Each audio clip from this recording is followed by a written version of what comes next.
Mon téléphone vibra sur le comptoir. C'était ma sœur, Manon. Je souris, m'attendant à une question sur les arrangements floraux pour son mariage. Au lieu de cela, le message disait « Salut, la salle est un peu juste. Il n'y a plus de place pour toi au mariage. Désolée. » Juste comme ça, j'étais désinvitée.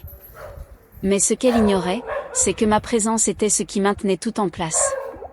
Je m'appelle Clara Dubois, et j'ai 28 ans. Aussi loin que je me souvienne, j'ai toujours été la responsable dans ma famille. Tandis que ma sœur aînée, Manon, était la vedette, la populaire et jolie qui obtenait tout ce qu'elle voulait, j'étais la planificatrice discrète en arrière-plan. J'ai bâti ma propre entreprise d'organisation d'événements à partir de rien, coordonnant d'énormes événements d'entreprise et des mariages de contes de fées pour d'autres personnes. Je n'étais pas glamour ni au centre de l'attention, mais j'étais douée pour mon travail. Je savais comment faire bouger les choses. J'aimais l'odeur des fleurs fraîchement coupées emplissant une salle de bal, le son d'un quatuor à cordes s'échauffant, l'expression sur le visage d'un client lorsqu'il voyait son rêve prendre vie. Quand Manon s'est fiancée, j'étais ravie pour elle. J'ai immédiatement offert mes services gratuitement. C'était mon cadeau, ma façon de m'assurer que son grand jour serait parfait. Pendant 6 mois, je me suis investie corps et âme. J'ai passé des centaines d'heures à négocier avec les fournisseurs, à concevoir la disposition des tables jusqu'à ce qu'elles soient parfaites, et à gérer chaque petit cauchemar logistique qui surgissait. Je l'ai fait parce que j'aimais ma sœur. Je n'avais simplement pas réalisé que cet amour était à sens unique. Si vous avez déjà été mise de côté par les personnes qui sont censées vous aimer le plus, abonnez-vous dès maintenant. Dites-moi dans les commentaires d'où vous regardez, car je veux entendre vos histoires. Je fixai le téléphone, l'écran brillant de ces mots horriblement désinvoltes. Pas de place pour toi. Cela me frappa comme un coup de poing à l'estomac. Pas d'appel, pas de véritable explication, juste un message texte, comme si elle annulait un rendez-vous café, et non pas comme si elle m'effaçait du jour le plus important de sa vie. Mes mains tremblaient, alors je posai le téléphone et appelai immédiatement ma mère. Je m'attendais à ce qu'elle soit furieuse en mon nom. « Maman, as-tu vu le message de Manon ?» demandai-je, ma voix tremblante. Il y eut une longue pause à l'autre bout, suivie d'un soupir lourd. « Chérie, oui, dit-elle, sa voix fatiguée. Tu sais, le fiancé de Manon, Alexandre, a une énorme famille. Ils ont dû faire des coupes difficiles. S'il te plaît, ne le prends pas personnellement. » Ne pas le prendre personnellement ? J'entendais ma voix monter. Maman, j'ai travaillé sur ce mariage pendant 6 mois gratuitement. J'y ai mis toute mon âme. C'était un cadeau, Clara, dit-elle, son ton passant de fatigué à tranchant. Tu ne peux pas lui reprocher un cadeau. Ne rends pas les choses difficiles pour ta sœur. C'est son jour. Je raccrochai, me sentant plus froide qu'avant. Il n'y avait aucun soutien, juste un ordre de rester silencieuse et de ne pas causer de problème. Alors, j'ai appelé la seule personne qui devait m'expliquer. J'ai appelé Manon. Il a fallu 3 tentatives avant qu'elle ne réponde. « Qu'est-ce qu'il y a ?» répondit-elle, l'air agacé. « Qu'est-ce qu'il y a, Manon ? C'est quoi ce message ? Tu me désinvites de ton mariage par SMS ? » Je l'entendis se moquer à l'autre bout.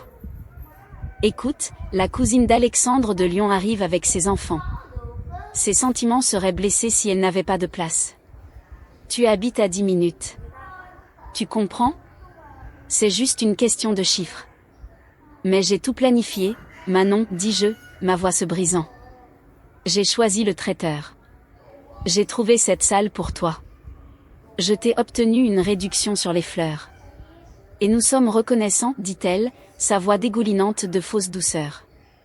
Honnêtement, nous le sommes.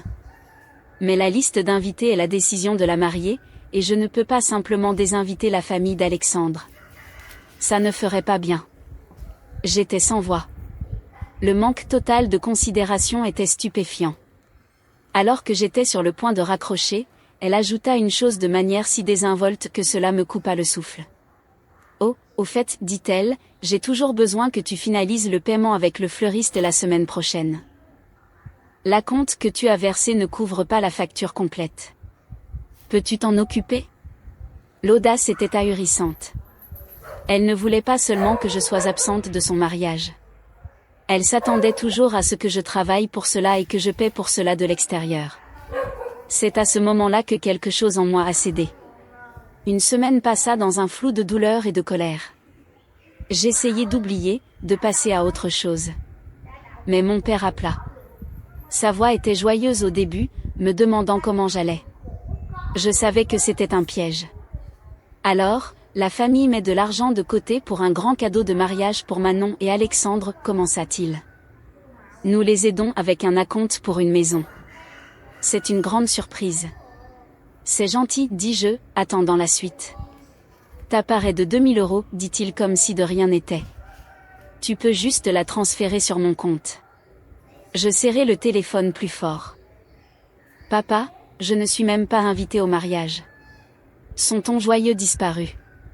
Il ne s'agit pas du mariage, Clara. Il s'agit de la famille.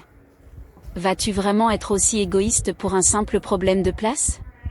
Ne punis pas ta sœur. Elle a déjà eu assez de stress. Punir ma sœur. C'était moi qui avais été jetée à la rue. C'était moi qu'ils essayaient de presser jusqu'à la dernière goutte d'argent et de travail. Je réalisais alors qu'ils ne me voyaient pas comme une fille ou une sœur. Ils me voyaient comme une ressource, un distributeur automatique, une aide non rémunérée. Je lui dis que je ne contribuerais pas, et il me raccrocha au nez. Le silence qui suivit fut lourd. Final. Les choses n'ont fait qu'empirer. Quelques jours plus tard, je faisais défiler machinalement Instagram avant de dormir, et puis je l'ai vu. Ma cousine avait posté une série de photos de la fête prénuptiale de Manon. C'était un brunch somptueux dans ce petit café-jardin que j'avais repéré pour elle. Celui que je lui avais dit serait parfait. Toutes les demoiselles d'honneur étaient là, riant, tenant des flûtes de champagne. Elles portaient toutes les robes que je les avais aidées à choisir. Ma cousine avait posté une photo de groupe, une mère de visage souriant avec Manon au centre, rayonnante. La légende disait, célébration de la future mariée, la Tima. C'était là, en couleurs vives et joyeuses. La confirmation publique de mon effacement. Je n'ai jamais fait partie de la Tima. J'étais juste la technicienne qui installait la scène et à qui on disait ensuite de partir avant le début du spectacle. Je fermais l'application. Les images joyeuses brûlaient dans mon esprit. Le sentiment n'était plus seulement de la tristesse. C'était une colère froide et dure qui commençait à ressembler à du carburant. Je les avais laissés me marcher dessus toute ma vie, mais c'était différent. L'insulte finale est arrivée 10 jours avant le mariage. Mon téléphone a sonné et c'était Manon. J'ai failli ne pas répondre, mais je l'ai fait. Sa voix était un ouragan de panique. Clara, Dieu merci tu as répondu. C'est un désastre, cria-t-elle. Le groupe vient d'annuler. Leur chanteur principal a la Covid ou quelque chose comme ça. Le mariage est dans 10 jours. Tu dois arranger ça. Elle ne demandait pas, elle exigeait. Elle s'attendait à ce que je reprenne mon rôle de réparatrice, de planificatrice, celle qui nettoie tous les dégâts. J'ai pris une profonde inspiration, pour la première fois, je ne lui ai pas donné ce qu'elle voulait. Je ne suis plus ton organisatrice, Manon, dis-je, ma voix parfaitement calme. Il y eut un silence stupéfait.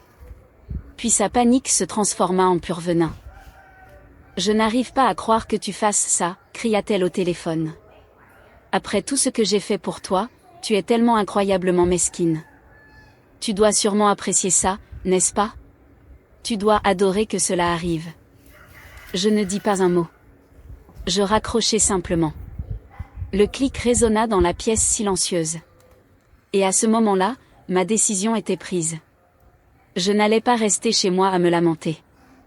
Je n'allais pas leur donner cette satisfaction. Je me suis dirigée vers mon ordinateur portable, l'écran illuminant mon visage. J'ai ouvert un site de voyage. En quelques clics, j'ai réservé un voyage non remboursable d'1 semaine aux Canaries. Mon vol était prévu pour le matin de son mariage.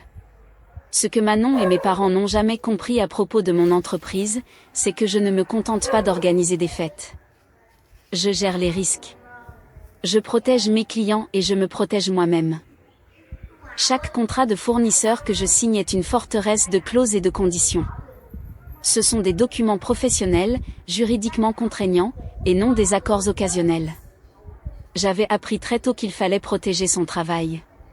Et voici le détail crucial qu'ils avaient tous négligé dans leur empressement à m'utiliser.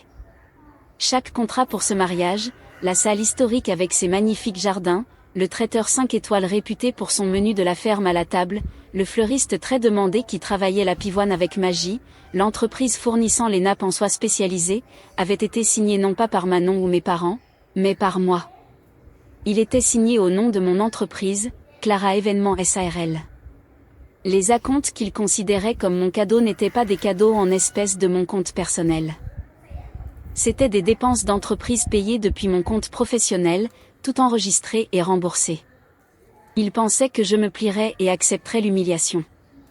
Ils me voyaient comme la petite sœur tranquille, la bonne poire sur laquelle ils pouvaient toujours compter pour absorber leur égoïsme et en redemander. Ils supposaient que tout était verrouillé, payé et prêt. Mais ils n'avaient jamais pris la peine de lire les petits caractères. Ils n'avaient jamais pensé à demander quel nom figurait réellement sur les documents. Ils ne savaient pas que légalement, l'événement entier n'appartenait pas à Manon. Il appartenait à mon entreprise et les contrats contenaient tous une clause standard. Le solde final de tous les services devait être réglé intégralement exactement 7 jours avant la date de l'événement. Si ce solde n'était pas payé, le contrat était nul. Avant de faire quoi que ce soit, je devais en être sûr. J'ai appelé mon amie Sophie, une avocate pragmatique qui m'avait aidé à rédiger mes contrats commerciaux au départ. Je l'ai rencontrée pour un café, étalant la pile de documents sur la petite table entre nous. Je lui ai tout expliqué, le message, les appels téléphoniques, les demandes d'argent, la fête prénuptiale. Elle a écouté patiemment, son expression devenant plus sérieuse à chaque mot.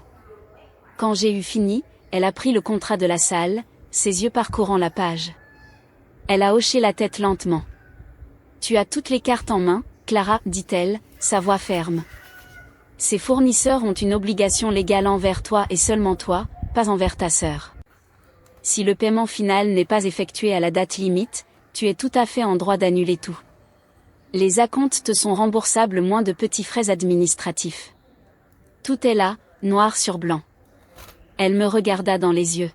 « Ce n'est pas être mesquin, dit-elle, c'est du business. Ils ont traité tes services professionnels comme un paillasson. Tu as tout à fait le droit de leur retirer ce paillasson. » Sa validation fut le coup de pouce final dont j'avais besoin. Il ne s'agissait pas de vengeance. Il s'agissait de respect. Il s'agissait de retrouver ma valeur. Ce soir-là, un nouveau message apparut dans la discussion de groupe familial. Celle dont je faisais encore inexplicablement partie. C'était de Manon. Crise évitée. On a trouvé un super DJ à la dernière minute. Tu vois, tout s'arrange quand on ne laisse pas les gens négatifs se mettre en travers de son chemin. Je lus les mots et je ne ressentis aucune piqûre de douleur. Je ne ressentis rien d'autre que de la détermination. Ils étaient complètement inconscients, avançant dans leur petite bulle d'arrogance. Convaincus qu'ils avaient gagné et que je boudais simplement à la maison. Ils n'avaient aucune idée que le sol allait disparaître sous leurs pieds. J'ai passé l'après-midi suivante à faire ce que je fais le mieux, du travail administratif. D'une main calme et ferme, j'ai rédigé 4 emails distincts, un pour chaque fournisseur principal. Le langage était poli, professionnel et direct. J'ai joint les sections pertinentes de leur contrat, soulignant la clause de paiement final et d'annulation pour leur commodité. Le corps de l'email était simple, acquis de droit. En tant que cliente enregistrée pour l'événement prévu le 30 août, je vous écris pour vous informer que je ne remettrai pas le paiement final comme stipulé dans notre contrat. Veuillez considérer cet email comme une notification officielle d'annulation conformément aux termes de notre accord. Veuillez traiter le remboursement de mon acompte sur le compte professionnel enregistré à votre meilleure convenance. Je vous remercie. Clara Dubois, PDG, Clara Événements SARL. Je ne l'ai pas écrit avec colère. Je l'ai écrit avec l'efficacité froide d'une chef d'entreprise prenant une décision éclairée. Puis j'ai programmé l'envoi automatique des 4 emails à 9 h le lendemain matin, exactement une semaine avant le mariage. Les emails sont partis à 9 h précises. Pendant quelques heures, il y eut un silence. J'imagine les messages arrivant dans les boîtes de réception, ouverts par les responsables de compte. J'imagine les appels téléphoniques polis qui étaient passés. Puis vers midi, le chaos commença. Le premier appel que Manon reçut fut du gérant de la salle, un homme nommé Monsieur Bernard, avec qui j'avais passé des semaines à négocier. « Bonjour, Manon, dit-il, sont-on professionnellement désolé. Je vous appelle pour confirmer que nous avons reçu un avis d'annulation de Clara Événement pour votre réservation de samedi prochain. Nous sommes désolés, mais la date n'est plus bloquée pour vous. » Manon rit, pensant que c'était une erreur. « C'est ridicule, dit-elle. Ma sœur est juste dramatique. Le mariage aura lieu. J'ai peur que le contrat soit avec sa société, répondit-il poliment, et le paiement final n'a pas été reçu. Nous devons libérer la date. C'est notre politique. Elle lui raccrocha au nez, confuse et en colère. Mais ensuite le traiteur appela avec le même message, puis le fleuriste, puis la société de location de linge. La fondation de son jour parfait s'effondrait, un appel téléphonique à la fois. Mon téléphone sonna enfin. L'écran afficha le nom de Manon. Je pris une gorgée de mon thé, la laissai sonner une fois de plus, puis répondis, le mettant sur haut-parleur. « Que as-tu fait » cria-t-elle, sa voix une arme stridente et paniquée. « La salle a annulé. Le traiteur a annulé. Ils ont tous annulé. » J'entendais ma mère crier en arrière-plan. « Clara, tu dois arranger ça. C'est un cauchemar. Comment as-tu pu faire ça à ta propre sœur ?» Ma voix, en revanche, était parfaitement calme. « Je n'ai rien fait, dis-je, regardant par ma fenêtre le ciel bleu clair. Tu m'as dit qu'il n'y avait pas de place pour moi au mariage, alors je me suis retirée et j'ai retiré mon entreprise de l'affaire. Tu as ruiné mon mariage pour te venger de moi, hurla Manon, sa voix brisée par des larmes de rage, non de tristesse. Non, Manon, répondis-je, ma voix calme et forte. Tu as essayé de m'humilier après que je t'ai donné mon temps, mon expertise et mon argent gratuitement. Tu ne peux pas me traiter comme des ordures et bénéficier encore de mon travail. Ces contrats étaient à mon nom. Les acomptes provenaient de mon compte d'entreprise. Mon père prit le téléphone alors, sa voix retentissant de fureur. Tu vas les rappeler et tu vas arranger ça tout de suite, jeune femme. C'est ta famille. Je ne peux pas, dis-je simplement. C'est déjà fait. L'annulation est traitée. Au fait, ajoutai-je, portant le coup de grâce. Les acomptes, qui totalisaient plus de 10 000 euros, ont déjà été remboursés sur mon compte professionnel. Je vous ai transmis toutes les confirmations par email. Il y eut un silence de mort, stupéfait, à l'autre bout du fil. Les cris cessèrent. Les hurlements cessèrent. À ce moment-là, ils comprirent enfin. Ce n'était pas seulement mon aide qu'ils avaient perdue. C'était la salle, la nourriture, les fleurs, l'argent. Toute la fondation de l'événement avait disparu, et ils n'avaient qu'eux-mêmes à blâmer. Je raccrochai le téléphone et l'éteignis. Je ne ressentais plus de colère. Je ne ressentais plus de douleur. Je me sentais légère. Je finis de faire ma valise, la fermant d'une fermeture éclair satisfaisante. Le lendemain matin, pendant qu'ils se débattaient dans un cauchemar de leur propre création, essayant de sauver un désastre, j'étais assise dans un salon d'aéroport. Je regardais les avions décoller et atterrir, sirotant une tasse de café chaud. La carte d'embarquement de mon vol pour les Canaries posée sur la table. Pour la première fois de ma vie, leur chaos n'était pas mon problème à résoudre. Leur panique n'était pas mon fardeau à porter. Ils avaient voulu un mariage parfait sans moi. Et maintenant, ils n'avaient plus de mariage du tout. C'est là, dans le doux bourdonnement de l'aéroport, que j'ai finalement compris que ma valeur n'était pas déterminée par leur approbation ou ma place sur une liste d'invités. C'était quelque chose que j'avais construit moi-même. Ils m'ont perdu ce jour-là, complètement et pour toujours, et je n'ai jamais regardé en arrière. Nous avons tous des moments où nous devons nous choisir plutôt que les personnes qui refusent de voir notre valeur. Se défendre n'est jamais facile, mais c'est toujours nécessaire. Votre histoire mérite d'être entendue. Si vous avez déjà dû faire un choix difficile pour protéger votre propre paix, partagez votre histoire avec notre communauté dans les commentaires ci-dessous.